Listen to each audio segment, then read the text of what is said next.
Have you ever stopped to think that being called confused might not be about your mind but about someone else's plan? That sometimes the worst betrayal doesn't come from a stranger. It comes from your own blood?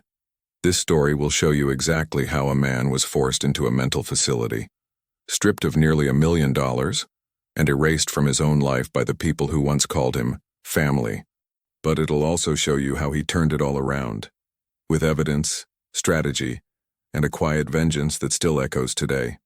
Because no one ever expects the confused man to stand up again, much less come back to collect with interest. And if you think this could never happen to you, maybe it's time you listen to what Franklin Morrison has to say.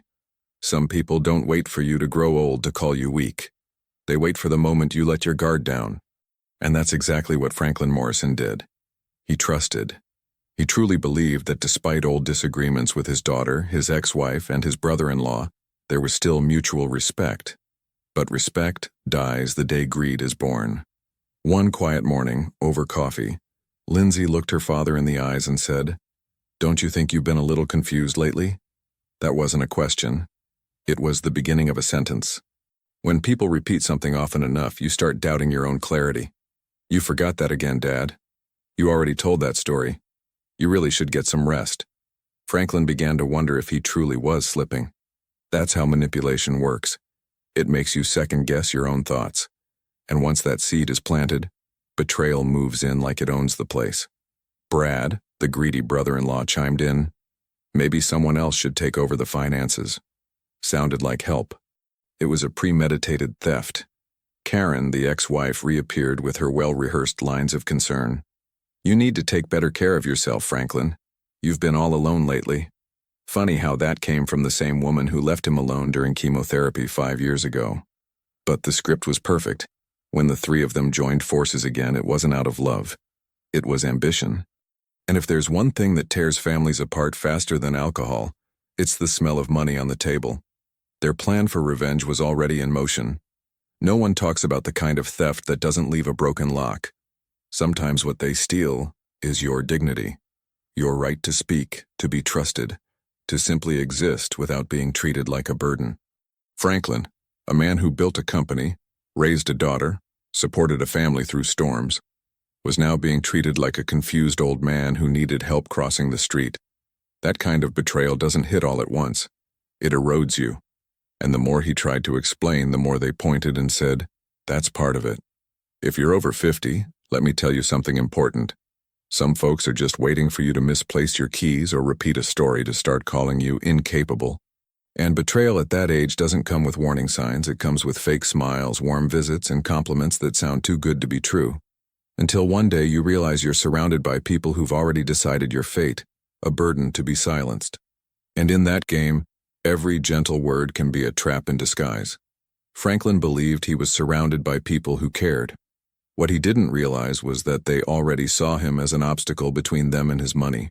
His daughter didn't want to care for him. She wanted access to his bank account. Brad wasn't offering support.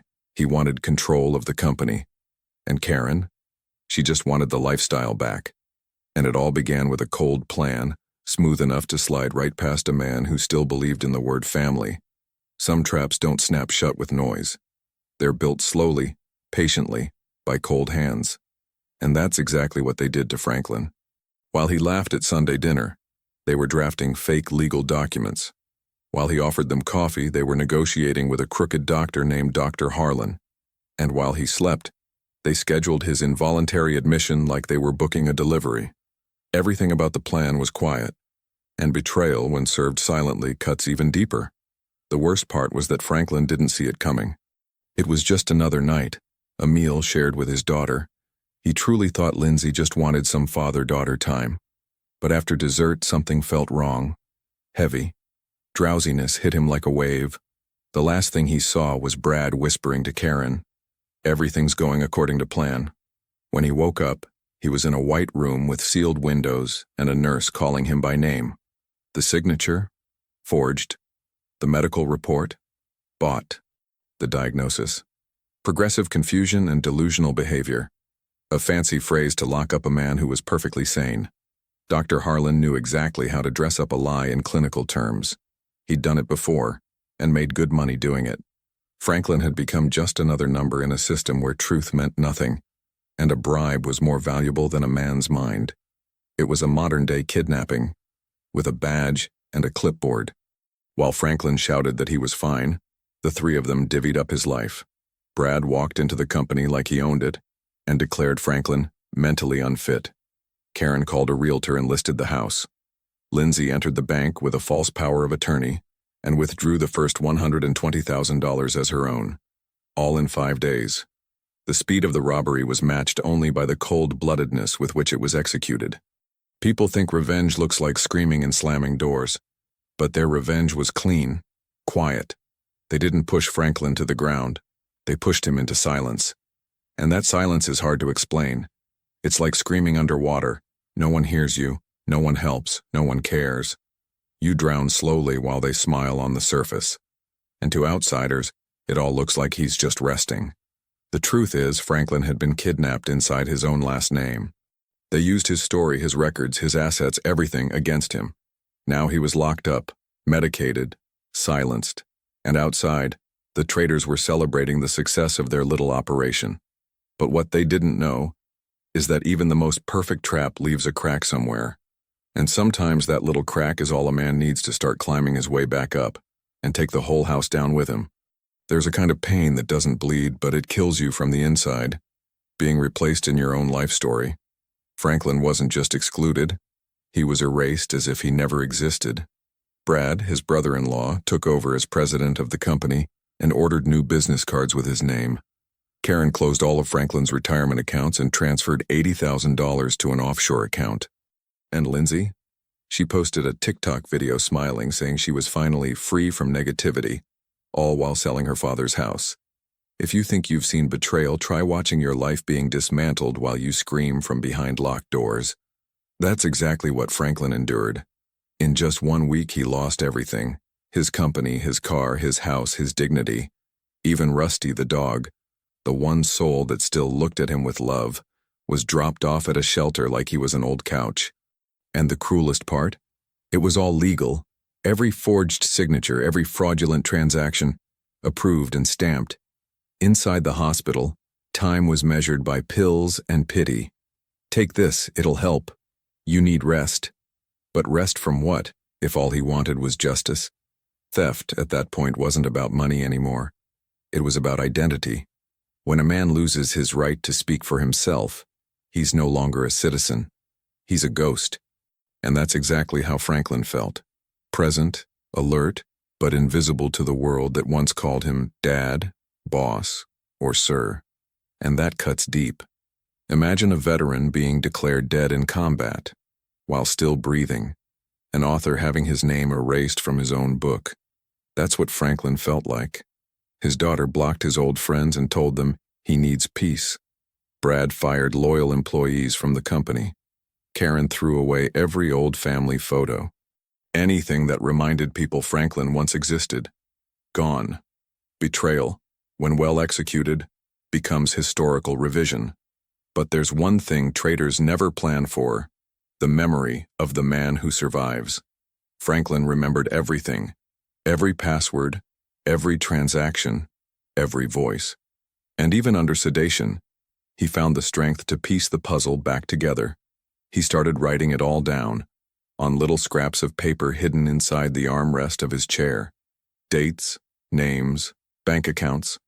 The comeback had already begun, quietly. It was still survival, but survival with a blueprint. Being erased from your own life may be rock bottom, but sometimes it's at the bottom that you discover a staircase you didn't know existed. Franklin, even surrounded by darkness, began to see light in a new way. What once felt like despair turned into focus. What once felt like pain became purpose, because no matter how much they took from him, they hadn't taken his mind. And that mind would soon become the very thing that brought it all down. There's nothing more cruel than crying for help and hearing laughter instead. Franklin was screaming. It wasn't an episode. It wasn't confusion. It was clear-headed desperation. But at the clinic, every word he said was dismissed as delusion. The nurses looked at him with pity, the doctors with indifference, and his own family with cold detachment. Meanwhile, the betrayal continued outside, as if he were already dead. And the worst part? They celebrated every win they stole from him. One day, a local newspaper made it into the clinic. On the cover, Brad Simmons, new president of Morrison Enterprises, celebrates new chapter. Franklin's stomach turned. The company he built from scratch was now being led by an opportunist, publicly praised. Days later, he learned Lindsay had flown to Paris. Guess whose credit card she used? His. And Karen? She was throwing parties in the very home they stole, proudly using his last name again. It was betrayal in real time. And this isn't just about stealing property. It's about stealing someone's voice, their truth, their identity. Franklin was labeled a case, an institutional burden, a man in need of treatment, but his mind was sharp, clear, and angry. Every fake conversation, every forced smile, every insult, he remembered it all. And that's what kept him alive. Cold rage turned into strategy, because a perfect revenge doesn't come from noise, it comes from discipline. He started watching everything. The shift changes, the hallway routines, which patients had outside access, and most of all, who in that clinic still had a human soul behind the uniform. That's when he noticed Jake, a quiet young aide who didn't laugh at outbursts or dismiss patients as lost causes. Franklin waited, tested him, made small talk, dropped clues, and Jake took the bait, not out of pity, but because deep down he still believed in truth. While Brad popped champagne, Lindsay posted selfies, and Karen flaunted jewelry, Franklin was stitching his escape with invisible thread. Their plan was simple: lock him in a room and erase his name. But they forgot one thing. He wasn't just any man. He was a man betrayed, humiliated, isolated, and still lucid. And when clarity walks hand in hand with memory and pain, it becomes a weapon no one sees coming. The justice Franklin wanted wasn't just legal. It was moral, spiritual, personal. He didn't just want to win back what was his. He wanted each one of them to feel the same fear, shame, and isolation they forced on him. And that kind of revenge doesn't come from shouting. It comes from silence, evidence, patience, and time. Because while they laughed, he was plotting. And by the time the first thread began to unravel, it was already too late to run. There's a huge difference between being sick and being quiet. Franklin wasn't out of his mind. He was more focused than ever. While pretending to accept the meds, he watched everything. Hidden cameras, hallway conversations, nurse schedules. He learned the manipulator's language, acted tired when he was fully awake, pretended to be weak when he was at his sharpest. His revenge started with patience, and patience is a powerful weapon in the hands of a betrayed man. Jake, the aide, was the turning point. A simple, honest young man in the wrong place. Franklin didn't ask for help right away. He dropped pieces, shared parts of his story, mentioned names, dates, numbers. One day, Jake asked, "You really remember all that?" Franklin just looked him dead in the eyes. "I remember even the parts you think I missed." From that moment, suspicion turned to trust. And truth found its first crack through the wall. Jake managed to bring in an old phone. Nothing fancy, but it had a voice recorder. He hid it between psych textbooks in the facility library. Franklin spoke into it like he was praying, described every move in detail: the wire transfers, the stolen property, the fake documents. It was all recorded, in order. This wasn't just a testimony, it was ammunition. The hardest part? Reliving it. Saying it out loud made the pain real again. But it also gave him power. Turning pain into evidence is the first step toward real recovery. Franklin knew he had little to work with. No phone, no lawyer, no freedom. But he had his memory. And sometimes, that's all it takes. He understood the game now, knew the right moment would come. And when it did, he wouldn't ask for anything. He'd take it. Day by day, the recordings grew. Jake would listen during breaks and shake his head in disbelief. "Your own daughter?" he muttered. "Yes," Franklin replied, "and wait till you hear what she did with the pension fund." Nothing was left out, not Karen's comments in his hospital room, not Brad's toasts over his downfall. The truth was all there, stitched together in audio, piece by piece. Franklin wasn't waiting to be cured. He was waiting for the right moment, because while they all thought they had broken him, he was actually writing the script for their downfall. And that script already had characters, voice, evidence. All it needed was the right stage. And that stage would come with a name no one expected to see again, Mr. Collins, the lawyer Franklin once saved from bankruptcy. And now, the game was about to flip. When the truth has evidence, it doesn't need to shout. And that's how Franklin left the clinic. With Jake's help, the recordings landed in the right hands. Mr. Collins, the lawyer Franklin had helped decades ago, listened in silence. When it ended, he called the courthouse directly. In less than 72 hours, Franklin was back on his feet, clean and fully restored to his legal identity. But this time he held a thick file filled with betrayal, theft, and manipulation in front of a judge. His return was quiet, but lethal. A black car pulled up in front of the house that used to be his. The court order was ready. The officers didn't hesitate. Brad was the first to open the door, still reeking of whiskey. He tried to argue, but the handcuffs were quicker than his lies. Karen was upstairs screaming that it was all a misunderstanding. Lindsay? She was in the closet, crying, still wearing his watch and a pearl necklace she stole. It was symbolic. The same people who took over what was his were now being removed with all their trophies still on them. Brad's boat, paid for with stolen company funds, was seized. Karen's offshore account was frozen. And Lindsay, the one who said Franklin would never walk free again, was now in need of an emergency lawyer. A total of $742,000 was recovered through the court. Every cent documented, every dollar stolen, taken back by force. Franklin didn't scream, didn't gloat. He just watched. Arms crossed, eyes locked. He looked like a man who had endured the worst kind of betrayal, being declared mentally unfit by the very people he had loved, raised, and protected. And in that moment he understood. Revenge doesn't need to be loud. It just needs to be precise. And there's nothing more precise than a courtroom victory fueled by cold, undeniable truth. The media showed up fast. Neighbors started filming. In less than 48 hours, the story was everywhere. Businessman betrayed by own family strikes back with court order. Reactions ranged from shock to applause. But one thing was clear. Franklin Morrison was back. And he didn't come back to forgive. He came back to reclaim what was his, and to prove that recovery sometimes wears the badge of law enforcement. And the best part? He wasn't done yet. Franklin didn't just want the traitors out of his house. He wanted them to feel what he felt. Because forgiveness is a choice, but justice is a duty. And behind the scenes, more filings were underway. Liens, civil suits, criminal charges. And Franklin's name was stamped at the top of everyone. Because the next step wasn't just taking it back. It was making them pay for every single second he lost. Some people think revenge is yelling, slamming doors, or throwing punches.